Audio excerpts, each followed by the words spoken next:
Hello, hello, hello. This is Rebecca Happy with Ottawa Buzz TV Network and here in Ottawa. And I'm here and at 4 o'clock we have Diane Valleycat with the Divorce Recovery Show. This week she's going to be covering the first part of a 4-part mini-series on parental alienation. So Diane Valleycat is a local divorce coach and consultant, and she's also the founder of the Separation and Divorce Resource Center in the East End of the city. Welcome, Diane.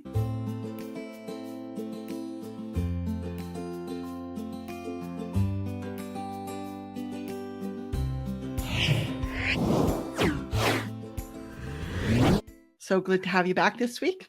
Oh, thank you, Rebecca. So I'm going to talk about a topic, and it's really interesting because last week, Rebecca and I were trying to decide what we're going to talk about, or, what's been really happening in the courts and so on. And I'm like disheartened really badly this week because I have 3 clients. And you know what? Today I'm going to talk about the alienation between moms and dads. But I mean, I'm not, and I'm going to go to a place where dads are doing it as well. But I'm gonna, and then there's a big difference between when the dads do it and when the moms do it. So today I'm going to talk about more of how it starts and how the moms are doing it. So I'm doing a mediation and everything's going fine. And yes, we've talked about mostly how we're going to separate things, and the financial part of the mediation goes perfect. And then we start talking about the custody and access. So custody, of course, we're going to be joint custody. So that's great. I'm like, okay, so then let's start in access. And she says, well, as far as access, he can have the kids, like, let's say he can pick them up Wednesday every week and have dinner with them and then bring them back by 7. And he can have them every second weekend. And so the dad goes, no, I don't want to do that. I want, some equal time.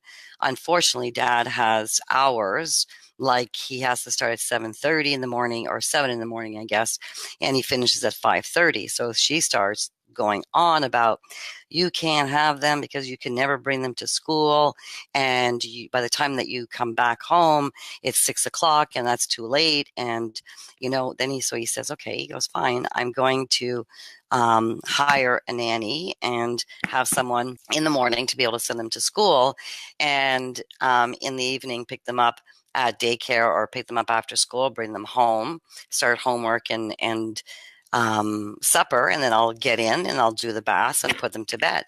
So you know what? And then the sad part about it. So I said, you know what? Let's not argue about this. Let's finish the mediation. I'm going to go do a little bit of checks with, more experts on nanny versus moms and dads, and, what would the court say? So we meet again this Saturday. And so my findings are that, most therapists, most professionals are saying that, the kids actually should be with both mom and dad 50-50, because that's the most healthy relationship they have to have with mom, and they have to have equal time with dad. And also, though, the hard part is that we need to keep consistency, and we then need to hopefully, in the perfect world, there would be no nanny. But if he doesn't get a nanny, then he never sees his children because he finishes late, and so he would never be able to just have them at home except every second weekend. So then we meet again, and I'm like, it's not fair. And he's expressing, he goes, I want my kids. How can we work together? So then she says, well, you know what? I'm not working with you because, if it's your week, and fine. If you want them for the whole week, then you're the one that's going to have to worry about picking them up and, making dinner, doing all that kind of stuff. And he goes, no, because I'll have a nanny and they'll be already home. And nope. But then our oldest son plays competitive hockey. And so sometimes his games are at 4 or his practices are at 5, and you're not going to get there in time to pick them up. So you can't have them, because then I usually bring all the 3 kids to the practice, and we do homework and we do the rest while this one's on the ice. And that's just the way it is. So I'm like, oh my God. I said, is there not a way that he can keep the other 2 who are not playing hockey at home, and you pick up the child that's playing hockey and bring him to hockey and then drop them back off at his dad's. No, I'm not going to do that. I am not going to have to work or see the children or do just hockey. Because he's got the kids and that's not my problem. So he has to either give the kids to me full time so that I can do hockey, or that's too bad. And I'm just like shaking my head and I'm going, listen, is this the best interest of the children? Is it really the best interest that the son keeps playing competitive hockey? Or why can't we move him to a house league where there's, one practice in the week and then weekends, games, and then also weekend tournaments that would be allowing, dad to be having the children, not having to run back and forth to hockey, or having the children and you do the hockey if you're that adamant about him playing hockey. Nope. I'm not going to do that. That's not going to work. I'm like, okay, fine. So we're going to do 1 week on, 1 week off. And then she freaks out.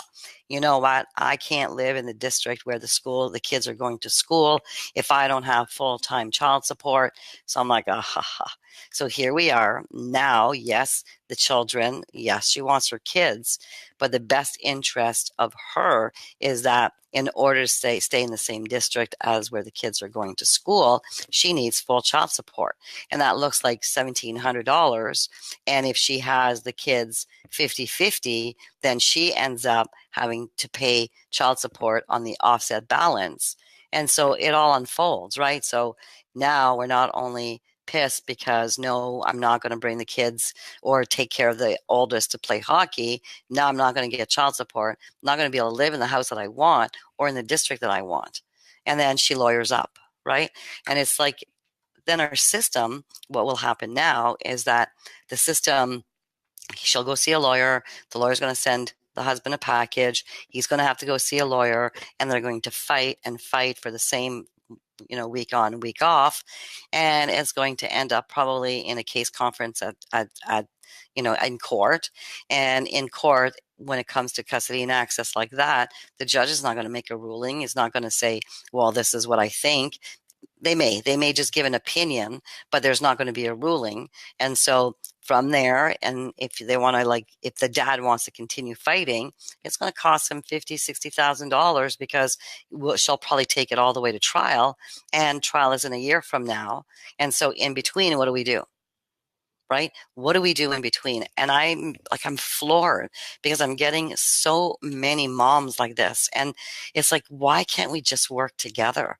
Right? This man who is working and he happens to not be able to change his hours and happens to not be able to be flexible. Why can't you be flexible with him?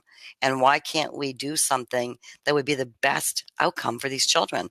I even offered, I said, okay, let's do that. The kids go home with you every night because he finishes late and you finish early because you're a teacher. So the kids will go home with you every night and you just start the homework and give them a snack. And then he'll pick them up at your place at 6, bring them to his place and, have dinner ready in a crock pot or whatever. And they'll eat dinner, bath, and then go to bed. No, I'm not going to be his babysitter. I'm like, so you don't want to be his babysitter. You don't want the kids babysat by a nanny, but you don't want to be flexible and you want to have first right of refusal. So we're giving you first right of refusal that the kids can go with you versus a nanny, but now that's not okay.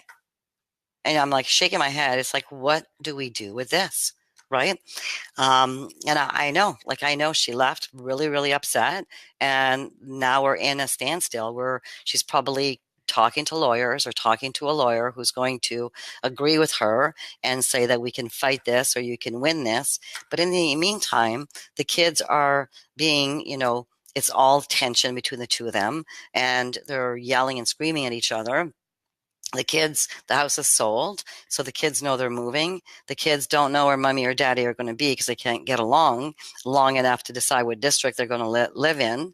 And the kids are suffering because now they're going to see dad every Wednesday and every second weekend. And you know what? Dad's not going to let that happen. And there's no order. So dad can take them actually, but because he doesn't finish early enough and she'll already be picking them up at the daycare, what does he do? Right? What does he do?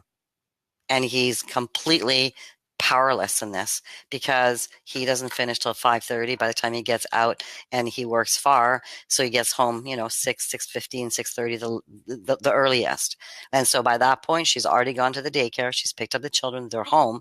He can't go to her house, let's say once the house sells, go to her house and pick up the children, because there'll be a whole big argument, big drama, and then she'll probably end up calling the police, and then the police will have no choice but to say to him, you need to go, because it's her house, it's her property, and she already has the kids, and the police won't put the kids in the truck, I mean in the police car. The police will never do that. And so he's powerless, completely, totally powerless. And unless he wants to spend $50,000-$60,000 that he doesn't have to get this all the way to a trial, what is he supposed to do? Right? What is this man supposed to do? And he even offered, I'll pay you $500 a month because you'll have them more, because you're picking them up from the daycare and bringing them home. Nope, that's not good enough. That's not enough. Because on your weeks, I don't want to have to pick up kids. I don't want to have to do that. So then he goes, okay, I will get a nanny. Nope, they can't stay with a nanny.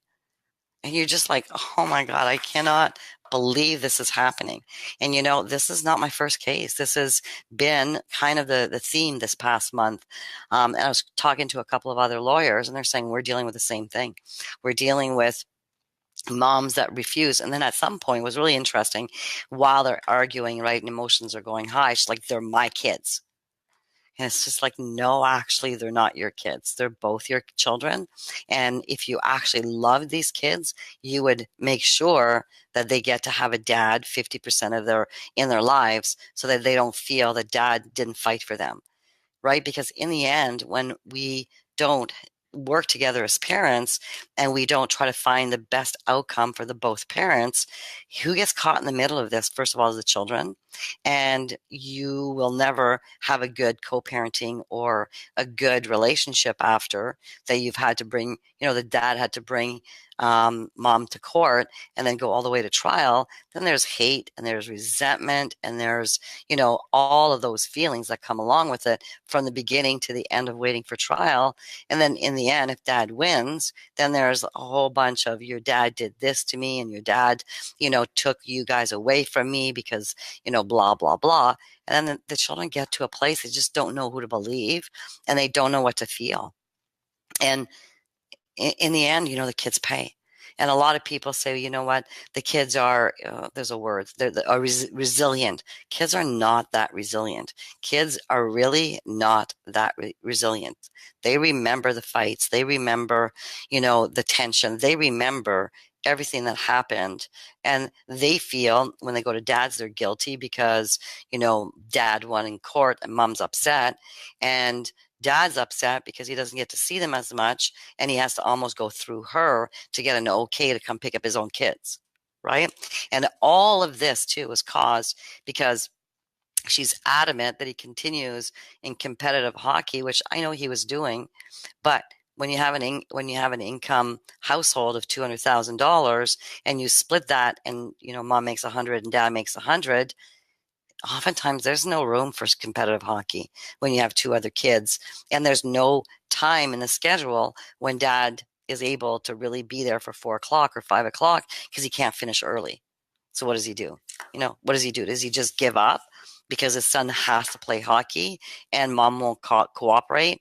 And does he just give up because he can't finish? He's penalized because he can't finish early.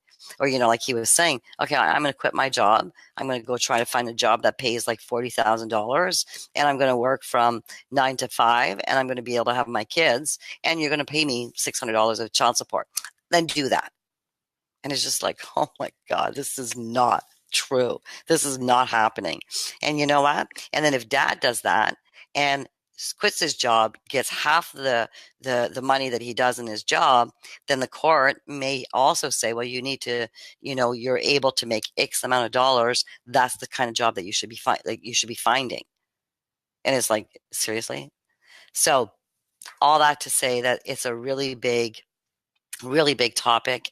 I read an article, and I think I've said this on the show before, whereas, they're coming out with the rules in court and in the rules everywhere is that the parents will have 50-50 access, and you will need to prove to someone, or like, I don't know, to the judge or to the lawyer, that the mom or the dad is not able to do a 50-50.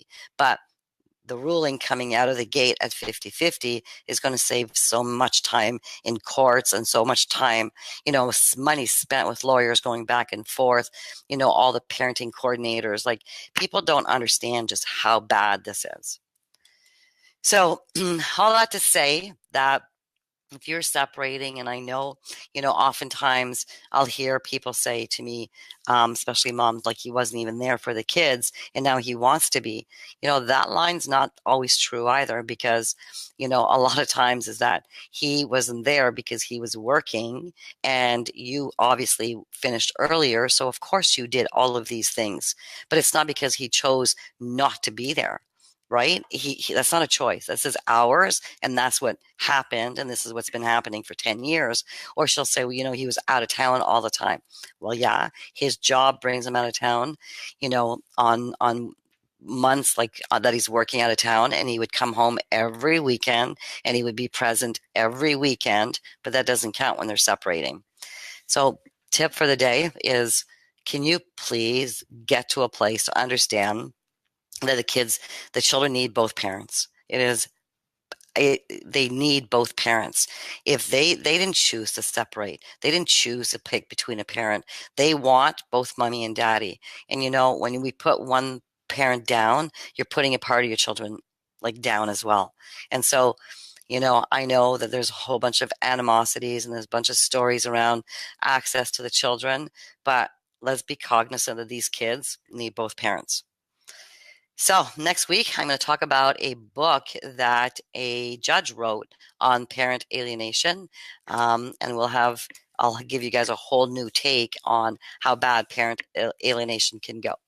All right, thank you, and I'll be seeing you guys next week at 4 o'clock.